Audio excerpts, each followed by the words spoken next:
Okay, it's time to cut. What? That's right. That's right. Hey, how y'all doing? Welcome to 3 Count Commentaries. This is your host, Mongo Slade. And today we're going to talk about the Beach Break episode of AEW Dynamite. So let's start with the AEW Tag Team Battle Royal. So I didn't know this at the time, but there are 2 to 3 different teams of the Inner Circle and the Dark Order in this match. So people who are in the same group are fighting each other. Okay. The rules are simple. Both members of each team have to be eliminated. All right, fine. So most of the match was basically just basic battle royal stuff.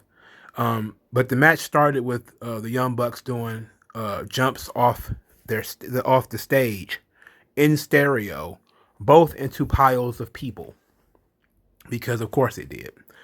Luchasaurus dominated at some point in the middle of the match where he flipped, I think it was Nick Jackson, onto some other guy, even though he ended up getting eliminated by Uno and Silver. Same thing by Jake Hager. Also got eliminated by John Silver. Whatever. The Good Brothers showed up, and then they low bridged Isaiah Cassidy, and Mark Quinn was already out, so Private Party was out. So the Good Brothers did actually screw over Private Party, which is kind of something they teased doing on Impact. All right, cool. MJF and Simon Guevara was face to face. They were about to fight, and then one of the guys from the Acclaimed attacked them for reasons unknown. He just decided to get involved at that exact moment, which led to the Acclaimed guy getting jumped and beat up and all that type of stuff. And then next thing you know, MJF got body dropped by the Acclaimed guy, and MJF was out. MJF was on Team with Jericho, by the way, if you didn't watch this show. So the Top Flight guy, well, let's back up. After MJF got tossed out, Sammy Guevara was applauding. He was kind of happy that MJF got left out.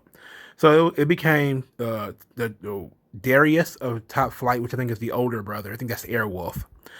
He was left alone with Sammy Guevara and Chris Jericho. Sammy Guevara's partner was Jake Hager, and Jericho's partner was MJF. But Hager and MJF were already gone. During the scuffle, Guevara was eliminated, and then Jericho eliminates Martin with the Judas effect. So now it'll be Jericho and MJF versus the Young Bucks at Revolution. It was, as far as the Battle Royal is concerned, there was a lot of choreography in it, but I mean, it's a Battle Royal. It's hard to mess up a Battle Royal. It really is, but it was chaotic because everybody was trying to get their shit in, which is, this is get your shit in the show. So it shouldn't be that much of a surprise. We get this vignette for Jade Cargill after that. Jade Cargill, Lord have mercy, she got more muscle definition than 99% of the male roster. She had, but the thing that killed me about this is not that they did a vignette for her, which is the right thing to do. It was that she had no facial expressions. Like, she was lifting weights, and she didn't look like she was really lifting weights. She was just, flat affect the whole time. I think she might have cracked a smile, maybe. During this entire thing, she just had no facial expressions, no expressions at all. And it was like a lot of focus on her muscles, like her back. Like, there was a lot of focus on her back. I was just kind of like, okay, that's what you, all right. If that's the image you want to put out there. Look, I get it. She's strong. I mean, we get that part. But can it move? That's really what I'm interested in. Like, we see her with the plates and everything. Are we going to get to the point where we see her throw a drop kick or throw a clothesline or something like that? That may be nice.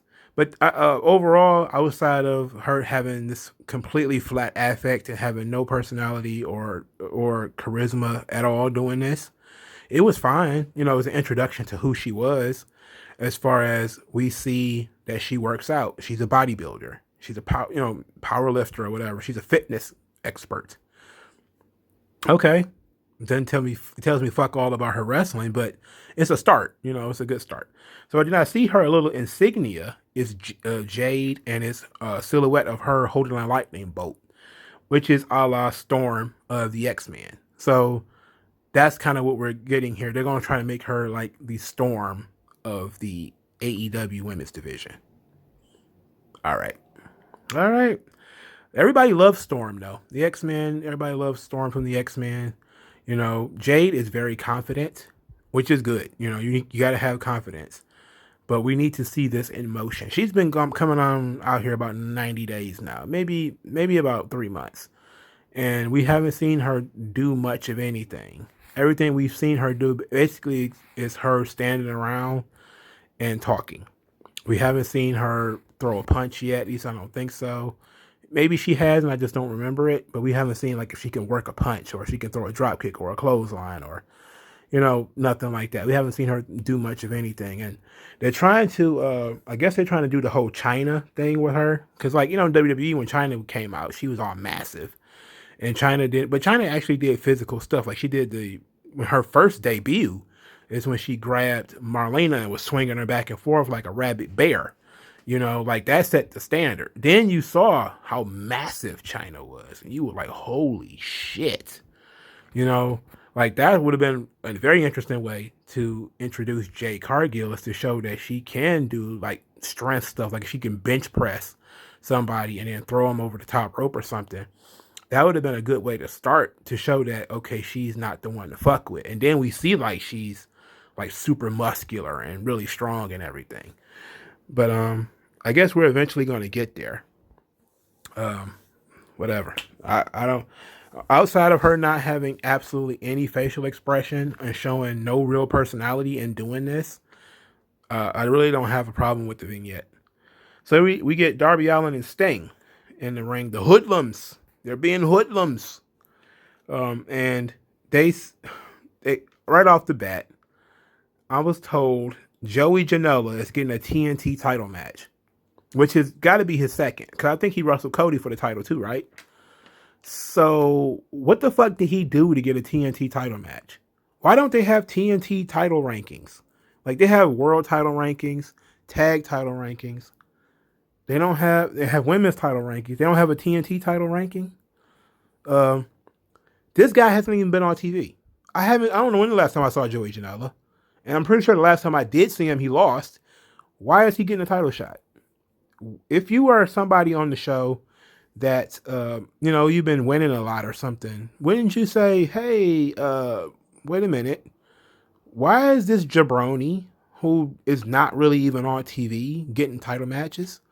I get that they have to, you know, because Darby has to defend the title, get some title defenses under his waist. I get that. But it seems weird that we're just going to use Joey Janela as a punching bag. See, Joey Janela is a punching bag, you know, and Phoenix is too. And I was going to get to this later, but, you know, might as well say it while it's on my mind. They exist solely to make other people look good. Which is, you know, it's a decent job if you can get it. But it doesn't say anything about either one of them. You know, it doesn't tell me much of anything other than, well, we think we can beat these guys to paste and we can protect other guys. So these same guys would just do jobs on TV all the time. Like, oh, we need somebody to do a job. Oh, let's get Phoenix to do it. We'll get Joey Janela to do it because we're protecting other people. And that's fine. But eventually other folks are going to catch on. That you're just going to put Joey Janela out there to do a job to Darby Allin because you're protecting other people. And I don't even see what you're protecting them for. You know, Darby has a belt. Team Taz has 4 fucking wrestlers in it. Like, none of them want the belt. Only Brian Cage wanted the belt. Ricky Starks didn't want the belt. Hobbs didn't want the belt. Like, he couldn't beat Hobbs. Hobbs is already a job guy for a really long time. And I'm not saying I would have done that. I'm just saying, like, all right, he beat that one guy. Where's the other guys? Where's literally anybody else? Why are we picking Joey Janela? That was the wrong hill to fight on. Because we get more. Sting and Darby Allin don't get 2 words out. They don't get a word out. I think they say somebody says well. And then it's, you know, Taz is on the screen. So Taz says they've been kept out of the building for attacking staff the previous week. And that, but they will be there front and center for Darby Allin's title match against Joey Janela. And then Starks takes the mic and things actually get interesting. Starks says that he looks in Sting's eyes and he doesn't see Sting. He doesn't think Sting still got it. He doesn't think he's that man anymore. And it was kind of a deep cut, like ooh, he's challenging Sting. Ooh. So Sting, says that Sting responds, says that, if you guys are going to be at ringside for Darby's title match, then I will be there too. Okay, makes sense. And then he says that if Starks doesn't see the fire and intensity in his eyes, maybe he should take a closer look. I'm like, well, okay. And look, Darby hasn't said anything. At this point, Sting might as well just start cutting up Darby Allin's steaks for him. He might as well just, because we got this kid. He's kind of a hood ornament. He just kind of stands there with the belt. And he kind of makes facial expressions sometimes. He occasionally says something, but not that much. Not that often. Since Sting has come into this storyline, it's been mostly about Sting. And Darby Allin's just kind of been there. He's like Sting's little buddy. And I'm like, look, if the point is we're going to use Sting to get this guy over, then this guy needs to actually get out there and get himself over. Not just stand next to Sting. Because even if we are just looking like, oh, Sting is great, this guy is just standing next to Sting. He's not exuding the same energy as Sting. He doesn't have the same intensity. He's not bringing the fire that Sting is bringing. And Sting is not even bringing that much fire. But he's doing all the talking. He's the one making threats. He's the one doing everything. What the fuck is Darby Allin doing? He's just standing there. And it's like things are happening to him. He's not making things happen. I think that's the best way I can put it. He needs to make things happen. That's the concept of heroes, is that sometimes things just happen to you, but most of the time it's you trying to make things happen. Sting and Darby Allin versus Joey Janela is going to be a complete. The only reason Sting is going to be even involved in that shit is because it's a piss break match that everybody knows Joey Janela is not going to win. The match probably going to go 20 minutes for no fucking reason. And the only reason people are going to sit there and watch it is because Sting is going to be there. And he might hit somebody with a bat. Maybe. Possibly. And fuck out of here. Come on. Thunder Rosa versus Britt Baker. I have no problem with this match. The match was pretty solid. There was nothing I really saw that I was kind of, disgusted by or upset about. I like that Britt Baker was, she was actually pretty aggressive in this match. Thunder Rosa was also pretty aggressive, which makes sense in the story that they're trying to tell. Britt Baker's finish is a submission hold, and Thunder Rosa is a MMA fighter, so she was able to get out of it. Pretty simple, easy enough. The finish came with Reba snatching the second rope turnbuckle off, which led to Britt Baker jamming Thunder Rosa's face into it, and then she put her again the lockjaw again, but Thunder Rosa was out, so Thunder Rosa loses. All right, fair. Nothing gained, nothing lost. Britt Baker is pretty good. Thunder Rosa is pretty good together. The heat was there, and everything was pretty solid. Nothing crazy. So the next segment is Matt Hardy wanted to fight Chaos Project because they ruined Brody Jr.'s birthday. But Tony Khan said that he can have this match only if Hangman Page teamed with him. And the first thing I wrote down was why. Why is it so important that Hangman Page team with Matt Hardy for this match? Why?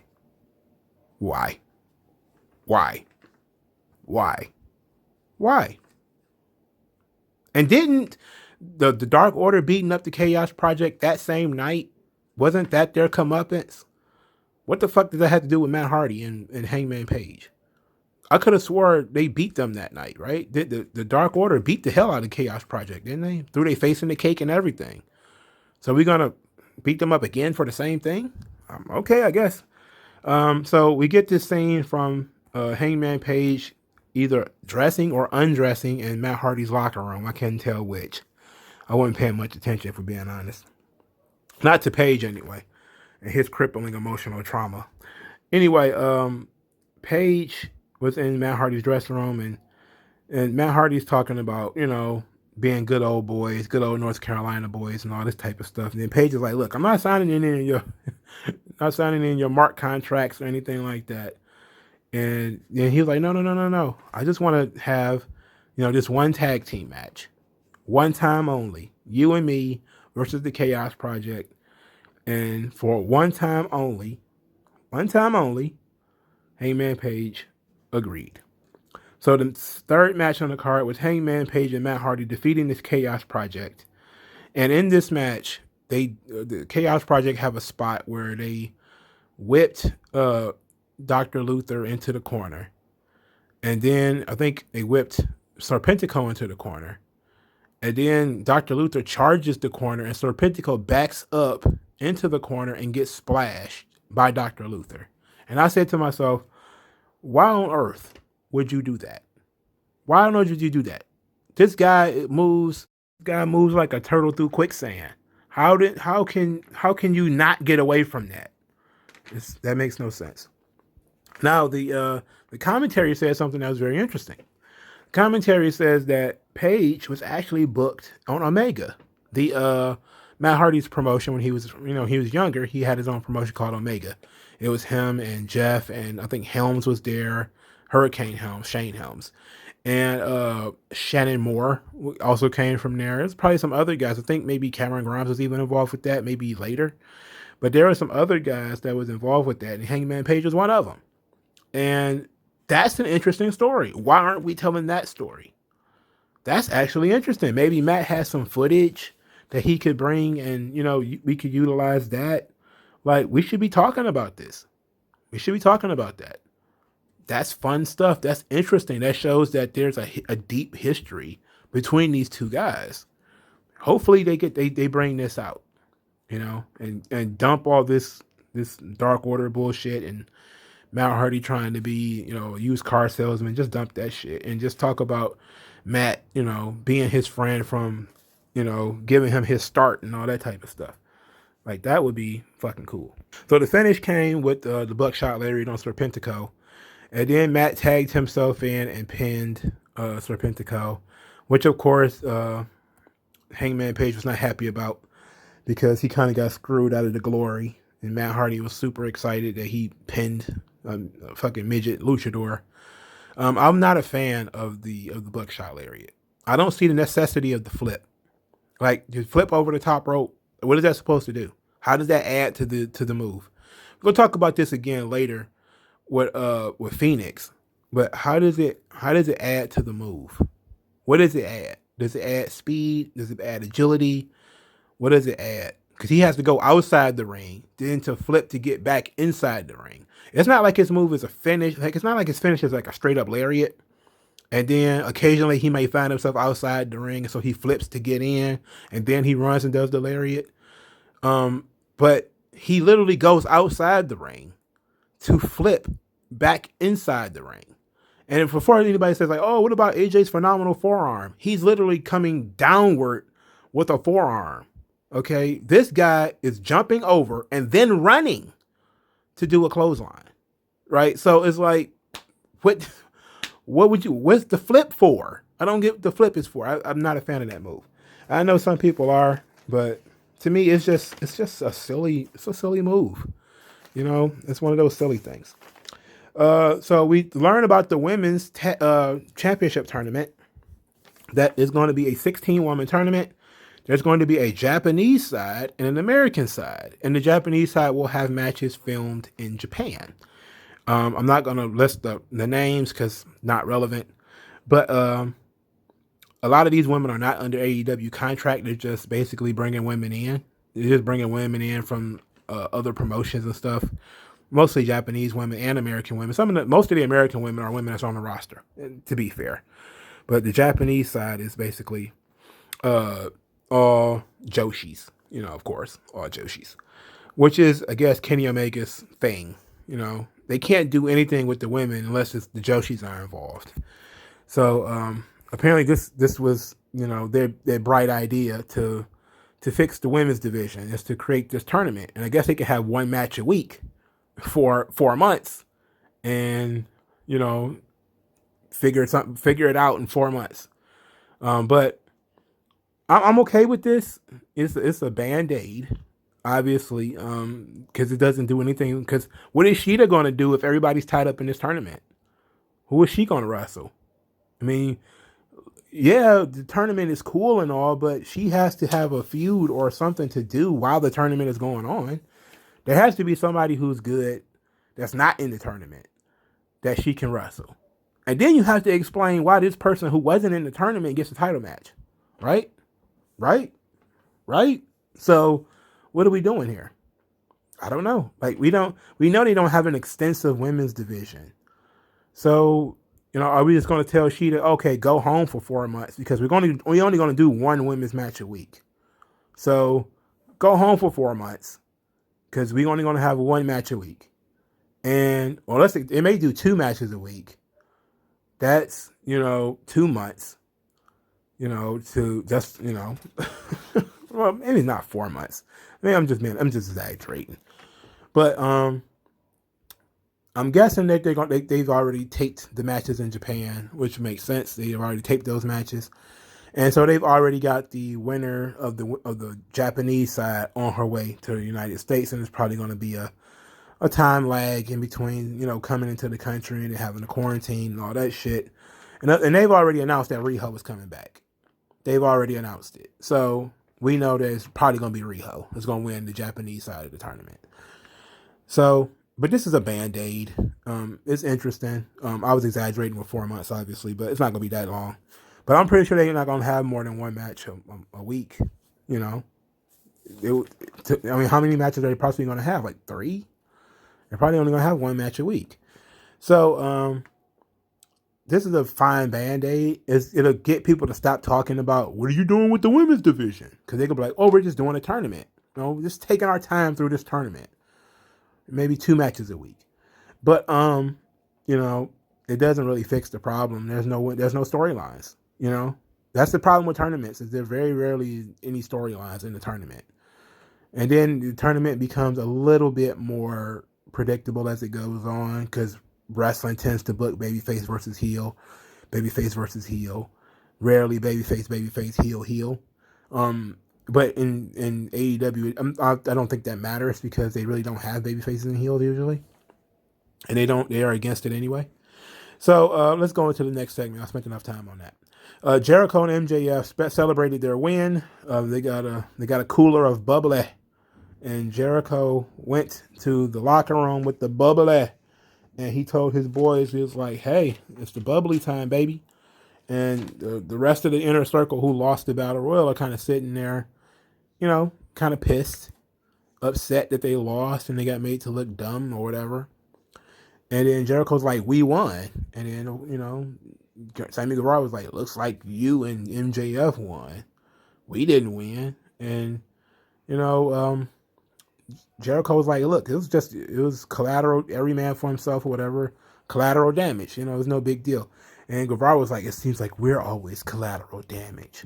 And then he stormed off. And then Jericho was like, wait a minute. Put the cooler down, chased this kid out to go talk to him.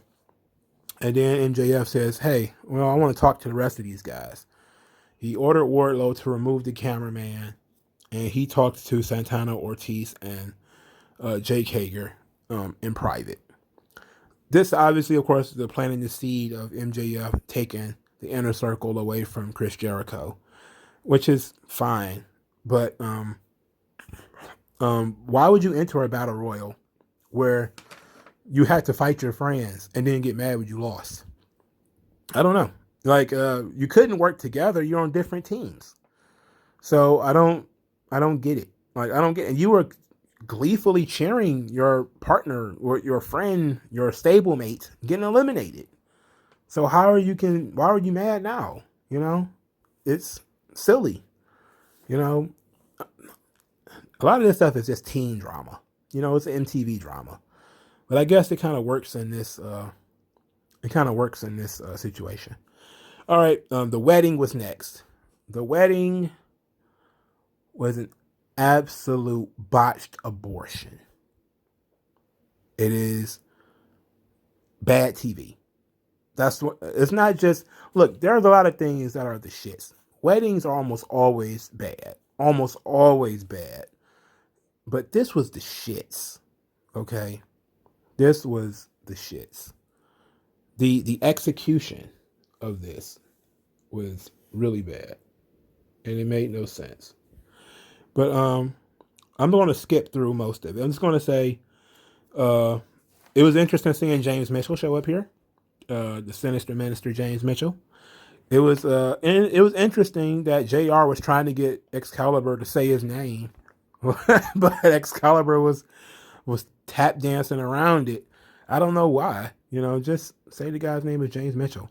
Anyway, Vicky Guerrero walked Kip Sabian to the ring. It was interesting seeing her there.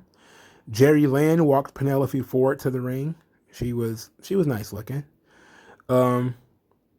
They did their vows. They exchanged the rings. They were black rings, by the way. The sinister minister says that, do you take this woman to have and to grope?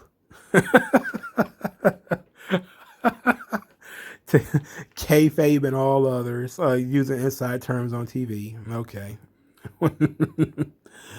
Okay, so they did the old, is there anybody who has, who doesn't think that these people should be wed? And Miro was like, no, we're going to skip this part. Let's keep going. And that kind of got a decent pop from the plants. And they started saying, okay, well, they were announced as man and wife. They kissed, and then we got to the toast. So at the toast, Miro says that he didn't get a present, and he didn't have a particularly good bachelor party. But his presence is his present. Miro's presence is Kip's presence. His power is his present. His knowledge is his present. And then he kind of, and then he says, what is love? And that led the plants to saying, what is love?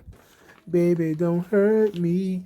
And they just kept going on doing that. And then Miro eventually fed into it, and they were singing along with that. And then Miro kept saying, shut up, this isn't my wedding. This is my wedding, I told you to shut up. And then he saw a man-sized box behind him. And he was furious about the man-sized box. So he beat up the man-sized box because he thought somebody was in there. He was very paranoid about people interrupting this wedding. And then he went back to, what is love? What is love? And then you know what? It got so chaotic and it got so stupid that I just kind of lost track of. Look, ultimately, Miro's leg was handcuffed to the bottom rope. How did he get handcuffed to the bottom rope without feeling that? I don't know. Who handcuffed him? I don't know. I don't know. So we don't know who handcuffed him. At least I didn't see who handcuffed him. Then Chuck Taylor attacked Kip Sabian. He didn't punch him. He forearm shivered him. Kip Sabian backed into Penelope Ford, and her face went into the cake.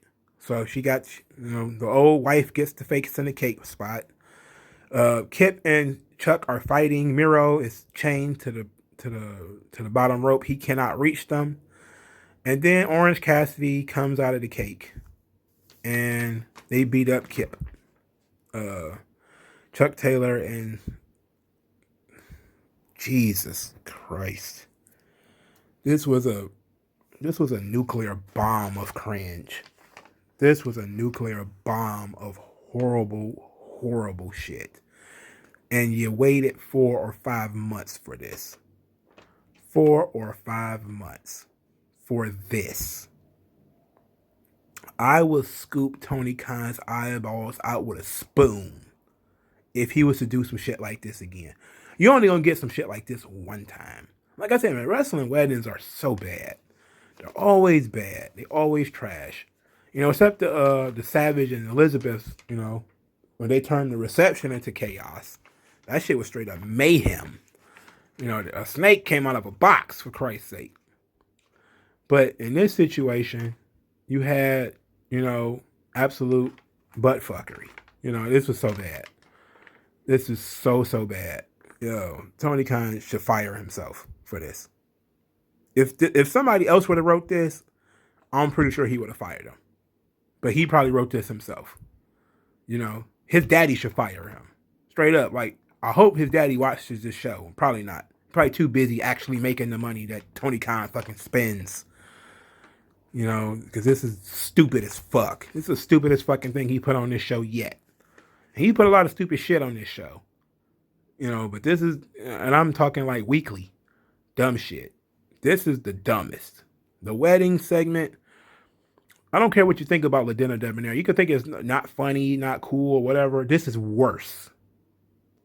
Because they made you wait for this. You waited months for this.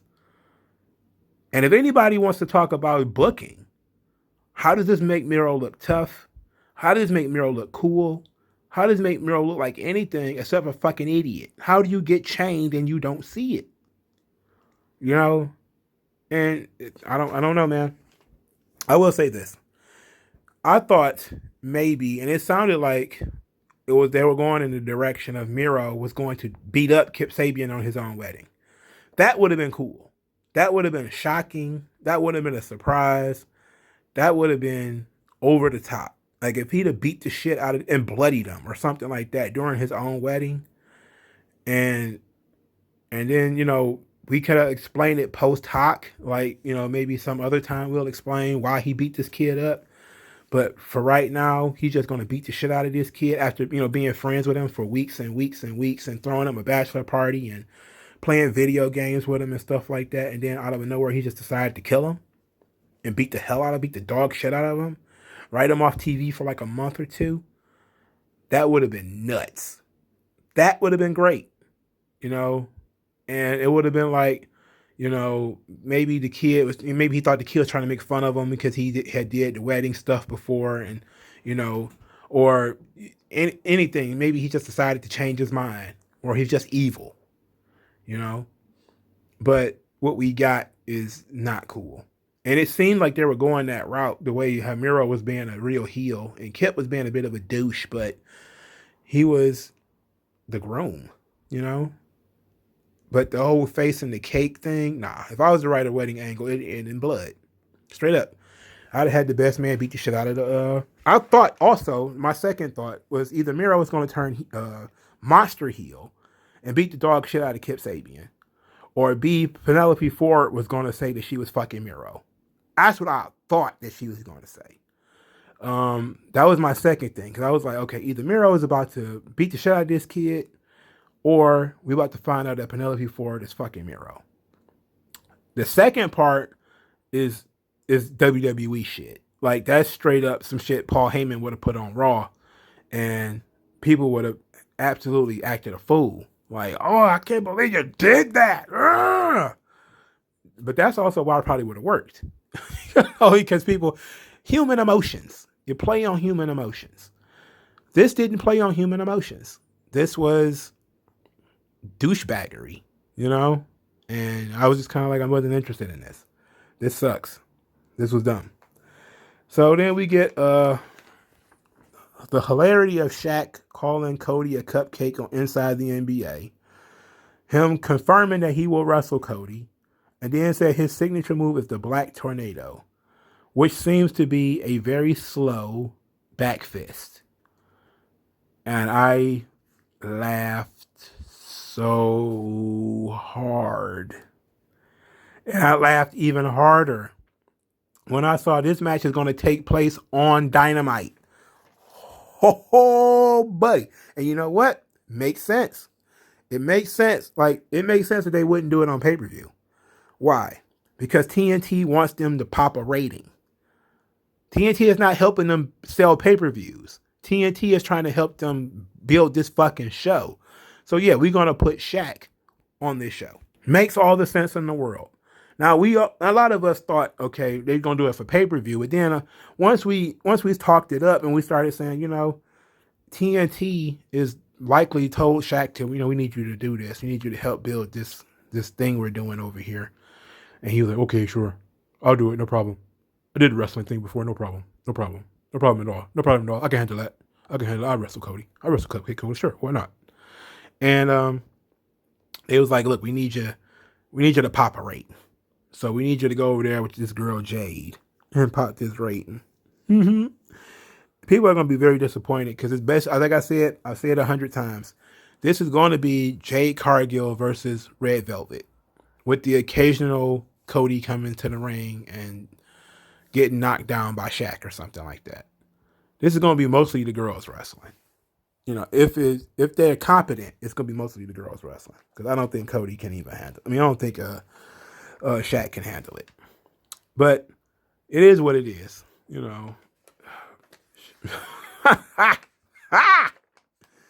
Oh boy. All right, so match 4, Eddie Kingston versus Lance Archer. What is the combined age of the guys in this match? Did you know? Eddie Kingston is over the age of 40.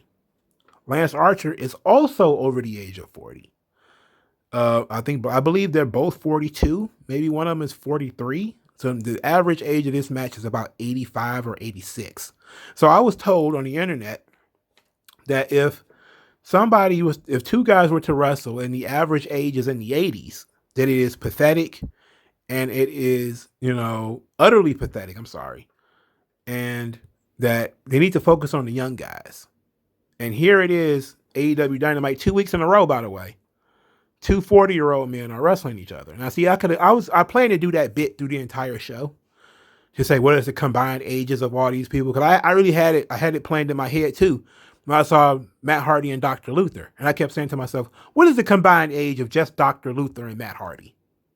The answer, 95, because Dr. Luther is over the age of 50, and Matt Hardy is at least 45. So the average age of just those two is 90, right? But I was like, you know what? I can't give it away. I need to save some stuff for people who actually listen to the whole thing, And I'm not going to do the what culture gimmick through the whole thing. I'm just going to do it here because both of these guys are fucking old. According to the internet, they're old. And guess what? They were old when you signed them. God bless Brody Lee. They signed this guy at 40. Eddie Kingston, he was like 42. And Lance Archer is like 42. Matt Hardy is 45. They signed all these guys back to back to back months. They just kept bringing in these 40-year-old guys. And now we're told that WWE signs too many old people. Huh? What? I'm sorry. I didn't know 35 was elderly. I don't want to rehash the situation. I just wanted to stop for a moment and let us marinate in how we watch these legends, guys who should be legends. And look, I'm 100% on how whenever you cross the finish line is all right with me, as long as you're physically capable. I question whether Eddie Kingston is physically capable, and I know Dr. Luther is not. Okay? And I question whether Matt Hardy is physically capable. Hell, I damn near question Chris Jericho's capabilities. I saw Christopher Daniels, 50 years old, fall on his ass on TV. I don't think I've seen him since. So when you start talking about age, we need to talk about abilities too. Eddie Kingston walks with a limp. Matt Hardy walks with a limp. He's physically limited in his movements. These guys are still wrestling on this show. I don't want to hear nothing about WWE's guys are too old. I don't want to hear that shit at all.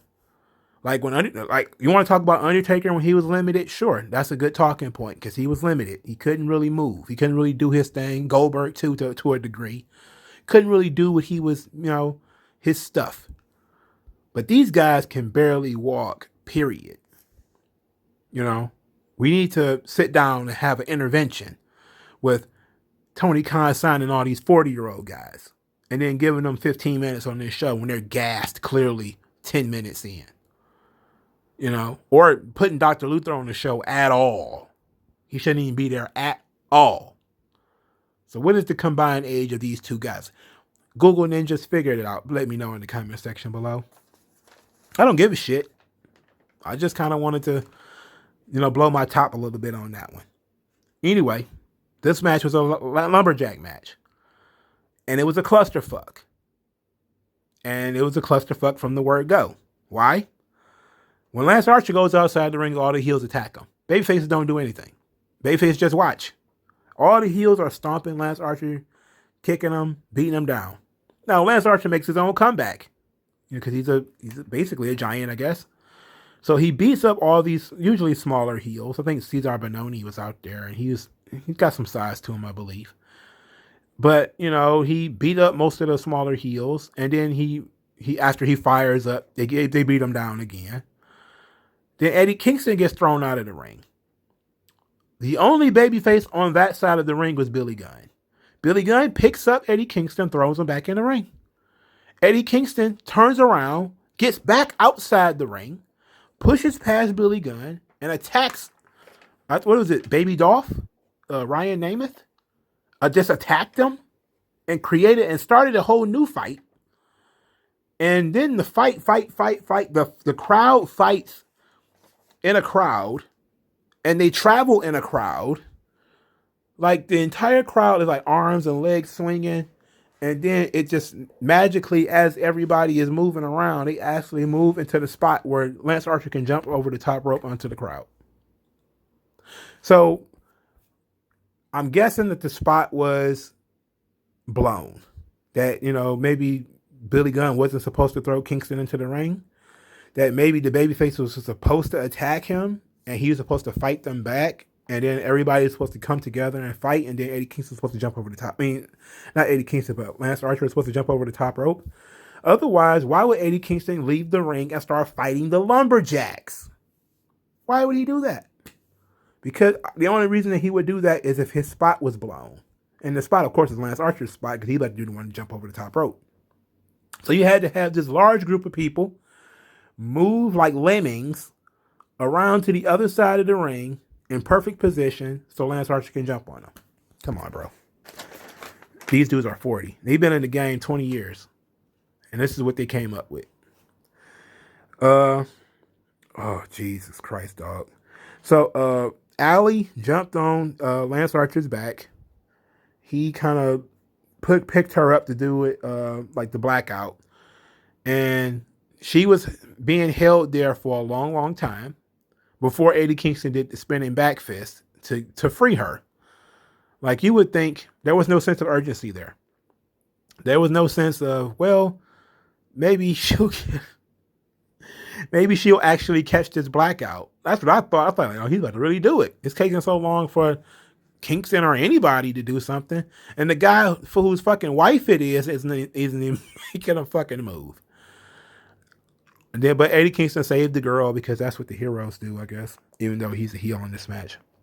And then you get this whole gaggle of idiots, fuckwits, and other assorted job guys jumping in the fucking ring. And they're everywhere. They're breaking tables. They're spearing each other. There's people, I couldn't tell you who half the motherfuckers who came in the ring were. I didn't know who these people were. I'm like, who the fuck is this guy spearing this guy through the ring? What is going on? It was just so much chaos, and it just turned into everybody's fighting in the ring, and then the referee is distracted. I'm like, why is the referee distracted? This match is no disqualifications. What is going on? What the fuck is going on? And I threw my hands up. I didn't even try to make sense of it. But the most of it I was able to figure out was Butcher and the Blade got into the ring, and they got beat up by another tag team. Another tag team I don't know, I've never seen before. And there was other people involved too, but hell, what can you do, man? What the hell can you do? Thankfully, this match ended with the blackout. Lance Archer wins. Jesus Christ. Jesus Christ. Could you be more convoluted? Why couldn't this be more simple? Jeez. So we get an FTR video, right?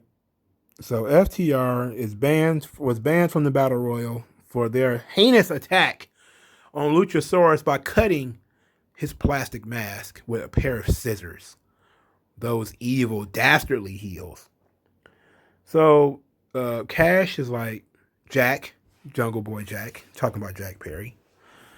Please tell me you didn't snitch on us and get us banned from that Battle Royal.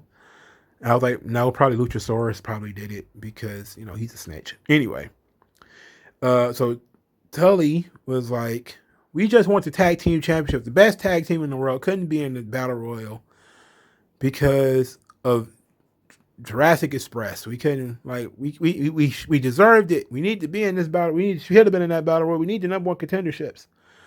And so Dax Harwood says we're not bad men, but sometimes we have to ask ourselves, what does bad men do? And I was like, that's a very Western thing to say. I like that line. What would a bad man do? And then they bring in that they've kidnapped Marco Stunt. He's chained to a chair and his mouth is taped up. And I kept thinking to myself, and I remember, I thought like, damn, that's not bad. And then I said, how does that get them the tag team titles again? I thought that was the goal. Shouldn't you kidnap one of the Young Bucks and make him give you a title match? I guess it's easy to kidnap the midget, and I guess, you got to have a babyface in peril. I'm cool with that. So I think ultimately I'm fine with it. I just don't know what beating up Jurassic Express I think they're already number one contenders, aren't they? Isn't FTR already the number one contenders? So why should they care about Jurassic Express, But this is a tag team feud, so I'm gonna let it ride and see where it comes out on the other end. But the less Marco Stunt we got, the better. And if Marco Stunt is just going to be in this situation to be Princess Peach, fine, whatever. Who cares? Fine. So then you get a Joey Janela promo, which is absolutely cringe, and holy smokes, it was cringe. He shouldn't be talking. The less said about that, the better. Then we get the main event, which is the Good Brothers and Kenny Omega versus Jon Moxley, Pac, and Phoenix. So the Good Brothers and Kenny Omega have a theme song that I didn't really catch, but it was completely different, and it was some new stuff. Don Callis was about to talk in the middle of the ring. He had a microphone, and they went to commercial. And when we came back, Don Callis was on commentary. So whatever it is he was about to say, we missed it. So Phoenix and Pac came out of the same hole in the wall that Moxley came out of. And I was like, okay, this match was mostly fine. I didn't really have too many problems with it other than Phoenix.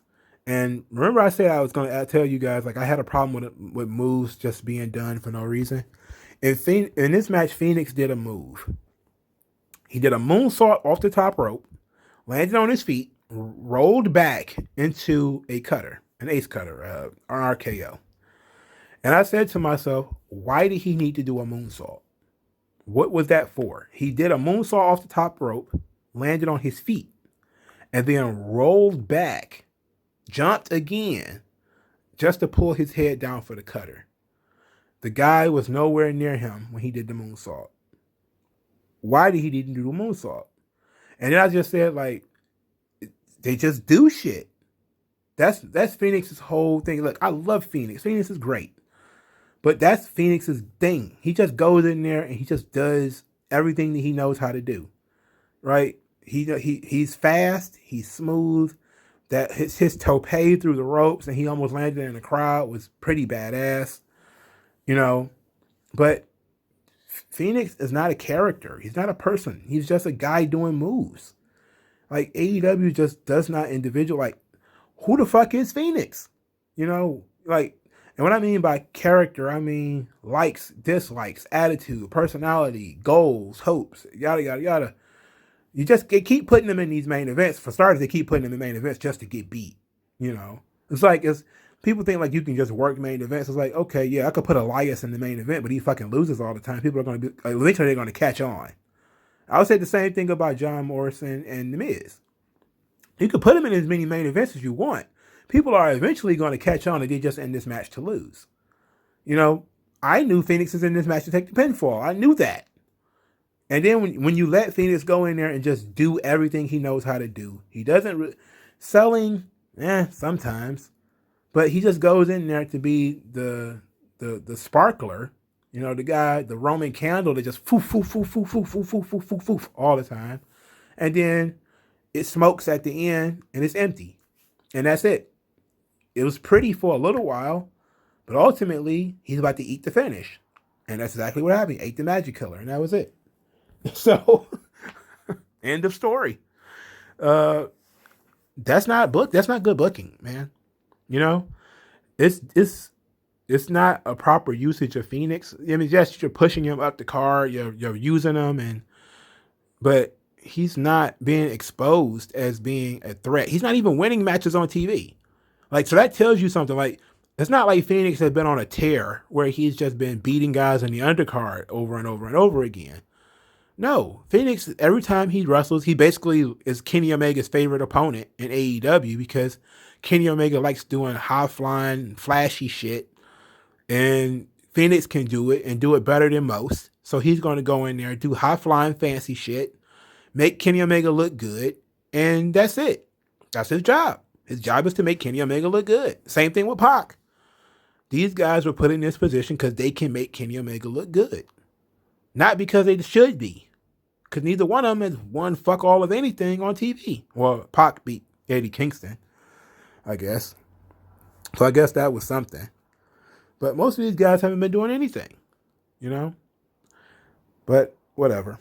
So after the Good Brothers beat Phoenix post-match, they're going to attack them. They're going to beat them up some more. Because why not? Then Lance Archer comes out there to help Phoenix as these guys are beating him up. I was like, okay. I guess Lance Archer is just going to be everybody's savior now. I'm okay with it. Again, I've been bitching about saves in WWE. AEW is actually doing saves. That's a good thing. I don't know why Lance Archer would do that, but okay. It's fine. Lance Archer could take Pentagon's place in a death triangle for a little while. Make it a death square. Death rectangle. Anyway. And so those two guys were gone. That just left just Kenny Omega. And Kenny Omega's down. And John Moxley is licking his chops. He's about to get him a piece of Kenny Omega. And then, boom, there's a man in a mask just attacked Moxley. And the man unmasked. And it's Kenta. Kenta Kobayashi. Not the actual good one, Kenta Kobayashi. And then so Excalibur very quickly explains, oh, it's the man with the briefcase that challenged for the New Japan United States Championship. And I said to myself, look at what we did here. Tag team champions of one promotion is teaming up with the world heavyweight champion of another promotion to wrestle the United States champion of a third promotion. And then the number one contender for said United States championship from a third promotion interferes in this promotion's business. And then, of course, they asked the question, has the Patch and Bullet Club been finally healed? Is Kenta coming out to help Kenny Omega? And then, of course, everybody, the discourse is going to be, oh my God, New Japan, AEW, let's go. And I say, man, how many fucking more companies do AEW need to be interesting? How many more fucking crossovers do they need? This shit is a high-priced indie. All right? You got these motherfuckers carrying belts from other promotions. This shit's like boxing now. It's like every motherfucker must just come out with a belt. It's like, what the fuck? Who cares? Look, Kenta is cool and all, but I'm not about to sit here and act like Kenta's some huge star. He was a flop in the United States. This audience knows who Kenta is. You know, the smaller number of people who watch New Japan know who Kenta is. If you watch NXT, even within the last 2 years, you still don't know who Kenta is. Because, hell, he spent most of his time on the shelf. You could have watched NXT with Kenta was on it. And you probably still wouldn't have known who he was because he spent most of his time sitting at home. Injured, hurt. You know? And now he's supposed to just pretend that Kenta was screwed over by bad booking and it wasn't his fucking body falling apart. So, I don't give a shit. All right? I don't give a fuck about the New Japan United States title. Nobody does. You know, we're going to pretend that we care. The only thing that people care about is they want to get their precious Ibushi Omega match for the 400th fucking time. The average fucking person doesn't know who the fuck that guy is or why he's a surprise or why anybody should give a fuck. All right? So, because you've never seen the fucking belt that he's coming to attack this guy for. Moxley never brings the fucking belt to TV, so you don't know what it looks like. Right? You don't know what's going on. If you're a casual fan, you're constantly thrust into situations you don't understand. You don't know why. You don't know why the tag team champions from another promotion are on this show. Constantly on this show. Why are we talking about Moxley being a champion somewhere else? We don't see him with no belts. But we do see these guys who are champions in another promotion. And they do have belts. And we are talking about Private Party being another one contenders for titles that are not the titles that I'm watching this show to try to win. Like, what the fuck? What is going on? You know, I'm just trying to look at it from the average viewer. This is shit that you see in the indies. Some guy shows up and he's carrying some belt from some indie promotion and nobody knows what the fuck it is or why he got it or who gave it to him, and nobody cares, you know? And then the commentators try to make it sound like a big deal. Like, he's the Southern States heavyweight champion and now he's here in Peterson Pro Wrestling. It's like, who cares? I don't know what that shit is. If it's not on TV, I don't give a shit. But they're constantly playing to the smallest number of people, you know? Now, since we've established that they just only playing to the smallest number of people, let's look at this thing. I have like an hour time limit, so let's do this fast. This is just to build up Kenta versus Moxley in New Japan. I'm guessing that Tony Khan is willing to help them promote that match in hopes of doing a deal with New Japan later. That's my goal. That's my idea, not my goal. I don't want that shit, but that's the idea. The idea is if he kicks enough ass, New Japan will eventually go for it. Kota Ibushi wants to do it. But they also want to work with WWE, and New Japan just kind of wants to break down some of the barriers. But there's other things involved. Like the wrestlers are fine. The wrestlers are almost always fine. It's always the office that is beefing. Like the offices would be beefing. So the wrestlers are always like, let's make some money, let's do this. But it's usually like dealing with that office is a problem. So the wrestlers are never going to have the problem. It's always going to be the office. So is it going to happen? Probably. Is anybody going to give a fuck? Maybe not. I mean, you just had a similar situation with Impact where it worked. Eventually, it worked at the beginning because people were interested, but it's always just the same audience finding those same people and watching that stuff. And then eventually it peters out and it goes back to flat. So I don't care. Ultimately, the main event was fine though. You know, Phoenix did everything he knows how to do. He's a great wrestler. He's a great luchador. As somebody who appreciates Lucha Libre, I appreciate Phoenix. I just think that they need to focus on actually build something with this guy. And, you know, he could have been a great challenger for Darby Allin if they'd have put some steam behind him. You know, gave him some wins. Do something good with him instead of just putting him in the main event so he can do flashy moves and get beat. You know, Moxley is Moxley. He's bulletproof. Pac needs, similar to Phoenix, he needs to put some steam behind him. Omega and Good Brothers. I mean, it is what it is. But let me know what you guys think in the comment section below. Like this video, share this video, subscribe to the channel. Use the hashtag 3Con Commentaries to support 3Con Commentaries. You want to send me some money? Please do. Hit the Cash App. Take the $1 challenge. If you just want to send me a buck and say thanks for what I do, I appreciate that. If you want to buy me lunch, I appreciate that too. And I'll talk to you guys later. This show sucks.